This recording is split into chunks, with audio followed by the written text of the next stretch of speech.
Hi, எல்லோருக்கும் வணக்கம். Welcome to Vijith views. அந்த வீடியோவில் நம்ம இன்னைக்கு வைரலான டாபிக்ஸ் பற்றி கண்டிப்பாக டிஸ்கஸ் பண்ண போகிறோம். ஸோ வீடியோக்குள்ளே போகிறதுக்கு முன்னாடி சேனலுக்கு புதுசாக இருந்தீங்க அப்படின்னா கண்டிப்பாக சப்ஸ்கிரைப் பண்ணிக்கோங்க. வீடியோ மறக்காமல் ஒரு லைக் பண்ணிக்கோங்க. இப்போ நம்ம வீடியோக்குள்ளே கண்டிப்பாக போகலாம்.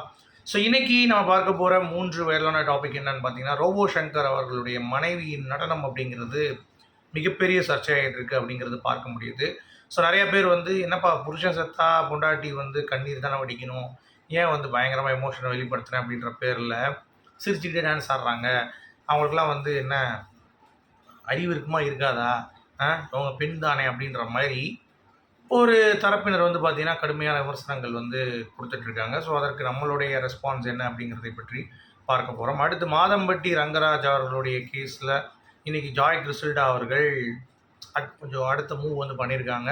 அது என்ன மூவ் அப்படிங்கிறத பற்றி பார்க்க போகிறோம். அடுத்து பிக் பாஸ் 9 தமிழில் இன்றைக்கான ஒரு ப்ரொமோ ரிலீஸ் ஆகிருக்கு. அதை பற்றி நம்ம பேச போகிறோம். ஸோ டோட்டலாக 3 டாப்பிக்கு. ஸோ சேனலுக்குள்ளே உள்ளே போகிறதுக்கு முன்னாடி சப்ஸ்கிரைப் பண்ணிக்கோங்க, ஒரு லைக் தட்டுங்க. ஏன்னா அப்போ தான் இன்னும் நிறைய பேருக்கு இந்த வீடியோ ரீச் ஆகும் அப்படின்றதுனால இதை கேட்குறேன். இப்போ நம்ம வீடியோக்குள்ளே போகலாம். ஸோ ரோபோ சங்கர் அவர்களுடைய மறைவு அப்படிங்கிறது பார்த்திங்கன்னா தமிழ் சினிமாவை உலுக்கி இருக்குது அப்படிங்கிறதுல எந்த ஒரு மாற்று கருத்தும் இல்லை. நம்ம விவேக் வரிசையில் அடுத்து பார்த்திங்கன்னா மயில்சாமி, அதுக்கடுத்து நம்ம ரோபோ சங்கர் அப்படிங்கிறது ஒரு பெரிய இழப்பாகத்தான் இருக்கிறது அப்படிங்கிறது தான். ஏன்னா ஒரு ஸ்டாண்டப் காமெடின் அப்படின்றதை தாண்டி நம்மலாம் ஒரு டைமில் அது இது அப்படின்ற அந்த ஷோ பார்க்கும் பொழுது ரோபோ சங்கர் அவர்களுடைய அந்த டான்ஸாக இருக்கட்டும், அப்புறம் அவருடைய வாழ்க்கை போனதுக்கான காரணம் அப்படிங்கிறது எல்லாத்துக்குமே தெரியும், குடி தான். ஓகே, ஸோ காமராஜர் ஐயா சொல்லுவார், கொலை பண்ணுறவங்க கூட நீ மன்னிச்சிடலாம், ஆனால் சாராயம் வைக்கிறவனை மன்னிக்கக்கூடாது அப்படின்னு சொல்லிட்டு. பட் அதை தான் இங்கே வித்துட்ருக்காங்க அப்படிங்கிறது தான்.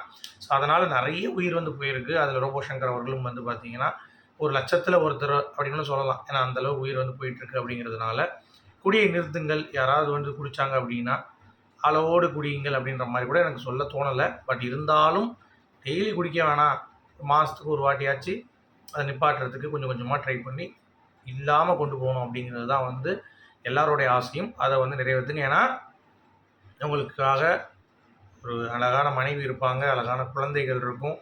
அதெல்லாம் நீங்கள் விட்டுட்டு குடிப்பழக்கத்துக்கு அடிமையாகாதீங்க அப்படிங்கிறது தான் பாயிண்ட். ஓகே, அதை நீங்கள் புரிந்து கொள்ளுங்கள். சரி, இப்போது இந்திரஜா ரோபோ சங்கர் அவங்களுடைய பொண்ணு ஒரு உருக்கமாக ட்வீட் போட்டு அவங்க 2 பேரும் சேமாக இருக்கிற மாதிரி ஃபோட்டோ போட்டு, நான் இனிமேல் நான் போல்டாக இருப்பேன்ப்பா, எல்லாம் உங்களுக்காக நான் பண்ணுவேன், உங்களை என்றைக்குமே தலை குனிய விட மாட்டேன், நீங்கள் நல்லா போய் ரெஸ்ட் எடுங்கன்ற மாதிரிலாம் ஒரு வைரலான ஒரு பதிவு போட்டு அவங்க ஒரு பக்கம் பார்த்திங்கன்னா அவங்களுடைய மனதில் இருக்க குமுறல்களை வெளிப்படுத்தினாங்க. இன்னொரு பக்கம் ரோபோ சங்கர் அவர்களுடைய மனைவி அவங்க ரோபோ சங்கர் அவர்கள் அவர் இறந்துட்டார் அப்படிங்கிறது ஒரு பக்கம் அவங்களால அக்செப்ட் பண்ணிக்க முடியல.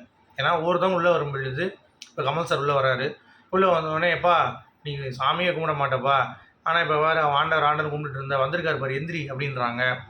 சேது அப்படின்றது உள்ளே வரும்போது ஏன் பெரிய மனுஷன் தானே, எழுப்பி விடு, தூங்கிட்டு இருக்காரு பாரு, எழுப்பி விடு, அவர் என்ன நீங்கள் சொன்னால் எந்திரிப்பார், எந்திரிக்க விடு அப்படின்ற மாதிரி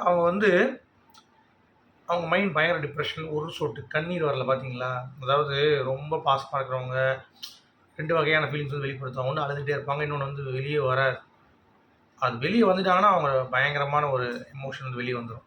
ஓகே, ஸோ நீங்கள் பிரியங்கா ரோபோ சங்கர் அவங்களுடைய லவ் நீங்கள் பார்த்தீங்கன்னா உங்களுக்கு தெரிஞ்சிருக்கும். எப்பவுமே சொல்லுவாங்க அவங்க, எனக்கு வேறு எவனா கல்யாணம் பண்ணியிருந்தால் கூட இந்தளவு ஹாப்பியாக இருந்திருக்க மாட்டேன். ரோபோ சங்கர் அந்தளவுக்கு எனக்கு பார்த்தீங்கன்னா ஒரு கம்ஃபர்ட் ஜோனு, ப்ளஸ் என்ன ரொம்ப புரிஞ்சு நடந்துட்டு வேறு யாருமே கிடையாது, இவர் ஒருத்தர் தான். அது மட்டும் இல்லாமல் ரோபோ சங்கரே ஒரு விஷயம் சொல்லியிருப்பார், அதனால தான் இவங்க பண்ணியிருக்காங்க அப்படிங்கிறது ஒரு பக்கம். ஏன்னா நான் இறந்தால் நான் பின்னாடி 1000 பேர் அழுதாலும் என் குடும்பத்தில் இருக்கிறவங்க பார்த்தீங்கன்னா அவங்க மனக்கசப்பு இருக்கக்கூடாது, நல்லா ஜாலியாக என்னை வெளியே அனுப்பிக்கணும் அப்படின்ற மாதிரி பேசியிருக்காரு. அதனுடைய வெளிப்பாடு தான் நீங்கள் பார்த்தது. அது மட்டும் இல்லாமல் அவங்களுடைய ஃபீலிங்ஸை வேறு எந்த மொழியில் நீங்கள் வெளியே கொண்டு வர முடியும்? ஏன்னா அவங்க ஒரு டான்ஸர் அப்படிங்கிறது உங்கள் எல்லாத்துக்குமே தெரியும்.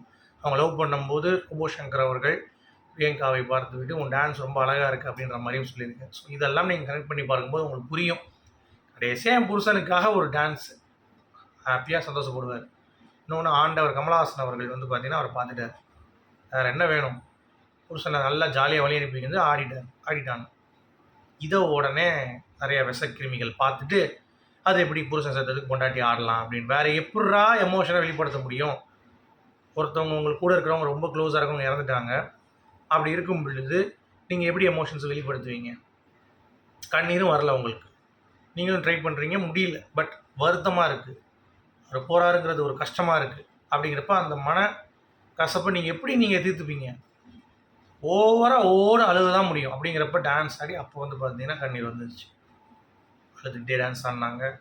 அவ்வளோ எமோஷ்னலாக இருக்குது. இதை பார்த்துட்டும் இவங்க அழுகுறது நடிக்கிற மாதிரி இருக்குது, இவங்க டான்ஸ் ஆடுறது இப்படி இருக்குது. இன்னமும் அதுலேயும் வந்து குறை கண்டுபிடிக்கிறதுக்கான கும்பல் கண்ணில் விளக்கணை ஊற்றி பார்த்துட்டு இருக்காங்க. நியூஸ் சேனலில் இருக்கிறவங்கள செருப்பால் அடிக்கணும்.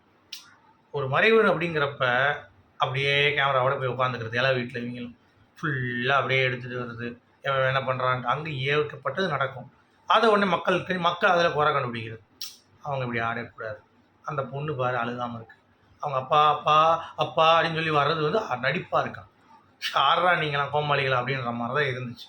ஓகே, ஸோ அவங்களுடைய எமோஷன்ஸை வெளிப்படுத்துனாங்க. அப்படிங்கிறதுக்கு வேறு எப்படி கொடுக்க முடியும்? காதல் கணவனுக்கு கடைசி என்னால் முடிஞ்ச ஒரு அன்பை வெளிப்படுத்தியிருக்கேன் அப்படிங்கிறது தான் ரோபோசங்கர் அவர்கள், பிரியங்கா ரோபோசங்கர் அவர்கள் வந்து பண்ணியிருக்காங்க. அப்படிங்கிறது எந்த ஒரு மாற்று கருத்தும் இல்லை. ஸோ அது வந்து தவறு அப்படிங்கிறது சொன்னாங்கன்னா கண்ணு வந்து அவிஞ்சு போச்சு அப்படின்றத எடுத்துக்கணும். அதுதான் ஹேட்டர்ஸ்க்கு வந்து பதிலடியாக இருக்கும் அப்படிங்கிறது தான். சரியா?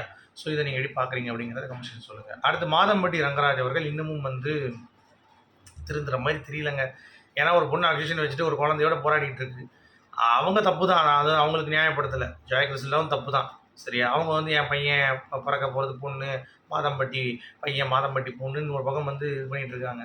இன்னொரு பக்கம் இந்த மனுஷன் வந்து பார்த்தீங்கன்னா குக்வித் கோமாளியில் இவனுடைய கேரக்டர் நார்மலைஸ் பண்ணிகிட்டு இருக்கான் குரேஷ்.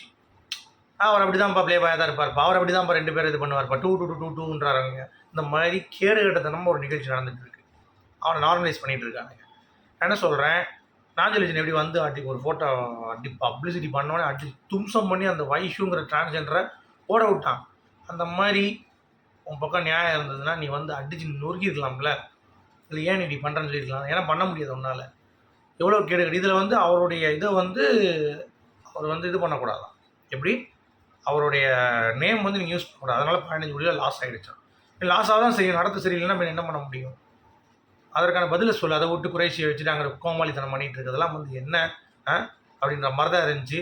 உனக்கு தைரியம் இருந்து திராணி இருந்தால் ஒரு ரிப்ளை உன்னால் பண்ண முடியலன்னா நீ எதுக்கு ஆம்பளை மீசி வச்சு சுற்றிட்டு இருக்க, நான் பெரிய சமையல்காரன் சொல்லி பீட்டு விட்டுட்டு இருக்கேங்கிறது எனக்கு சத்தியமாக தெரில. நீங்கள் என்ன தான் பெரியதாக இருந்தாலும் கேரக்டர் சரியில்லைன்னா உன்னை தூக்கி போட்டு மீச்சிடுவாங்க அப்படிங்கிறது தான். ஸோ அதனால் அவங்களுக்கான அந்த ஒரு என்னங்கிறது தேவையை பூர்த்தி பண்ணு. அப்படி இல்லையா நான் வந்து கேஸ் டீல் பண்ணிக்கிறேன் அப்படின்ற மாதிரி சொல்லி மான நஷ்ட வழக்கு போட்டுட்ருக்காங்க. போய் ஆறாவங்க கோமாளித்தனமாக இருக்குது அப்படின்ற மாதிரி தான் இருந்துச்சு.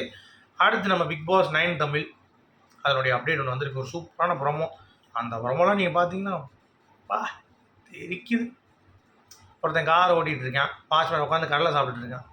அப்படியே காரை போய் பார்க் பண்ணுறான். ஒரு இடத்துல பார்க் நடந்து வரும்போது, சார் இங்கே பார்க் பண்ணக்கூடாது சார், வேறு இடத்துல பார்க். ஒன்றுமே புரியலையேன்றான். நிஜமாகவே புரியலடா, நீங்கள் எதுக்கு தான் ப்ரோமோ ஓடுறீங்க, என்ன இந்த ஷோ பண்ண போகிறீங்கன்ட்டு. நம்மளும் பாசிட்டிவ் பேசலான்னு பார்த்தா அந்த வர ப்ரோமோலாம் வந்து இருக்கிறதுலே ஒரு ஹைப்பும் இல்லாமல் ரொம்ப ஷட்டிலாக போகிற சீசன் அப்படின்னு பார்த்தீங்கன்னா இந்த சீசனாக தான் இருக்கும். அந்த அளவுக்கு ரொம்ப டம்மியாக போயிட்டுருக்கு அப்படிங்கிறது பார்க்க முடியுது. ஒரு எக்ஸ்பெக்டேஷன்ஸ் அப்படிங்கிறது எதுவுமே இல்லை. கண்டஸ்டன்ஸ் ஏன் வந்தாலும் என்னடா நான் பார்த்து ஷோ பார்த்து பண்ணி விடுறேன்டா அப்படின்ற மாதிரி பார்த்துட்டு இருக்காங்க. இதில் கண்டஸ்டன்ஸோட நேம்லாம் வந்து பார்த்தீங்கன்னா நம்ம தர்பூசணி பழம் திவாகரை உள்ளே கொண்டு வராங்கன்ற மாதிரி ஒரு அப்டேட் வருது. என்னடா இது, எப்படி ஸ்டாண்டர்டில் இருந்த ஷோ எவனவனா வரான். ஜிபி முத்துன்றான், காத்து கருப்பு கலைன்றாங்க. அதாவது ஒரு வந்து உண்மையாக உழைப்பு போட்டு இருக்கிறவன பிக் பாஸ் கண்டுக்காது. ரோட்டில் போகிறவன எடுத்து போடேன், அது கூட சந்தோஷப்படுவேன். ட்ரெண்டுன்ற பேரில் கேவலமாக பண்ணி மாதிரி வந்து பார்த்தீங்கன்னா திருநவனெலாம் தூக்கி உள்ளே போடுறீங்க. வருஷம் ஒரு கிறுக்கனை தூக்கி உள்ளே போடுறீங்க, ஒரு தகுதி இல்லாத படித்து உள்ளே போடுறீங்க. அப்புறம் எப்படி இந்த ஷோ வந்து பார்த்தீங்கன்னா நல்லாயிருக்கும் அப்படிங்கிறது தான் என்னுடைய கேள்வி. மட்டமான போட்டியாளர்களுடைய தேர்வு, ப்ரொமோஸ் வந்து பார்த்திங்கன்னா அந்தளவுக்கு இல்லாதது இந்த சீசனுடைய ஹைப்பை அப்படியே குறைச்சிட்டே இருக்குது. மேபி முழு கண்டஸ்டன் லிஸ்ட் பார்க்கும்போது நமக்கு ஒரு ஐடியா இருக்கா அப்படிங்கிறத நம்ம செக் பண்ணி பார்க்கலாம். உங்களுடைய கருத்துக்கு மீண்டும் அடுத்து சந்திப்போம். அது வரைக்கும் குட் பை.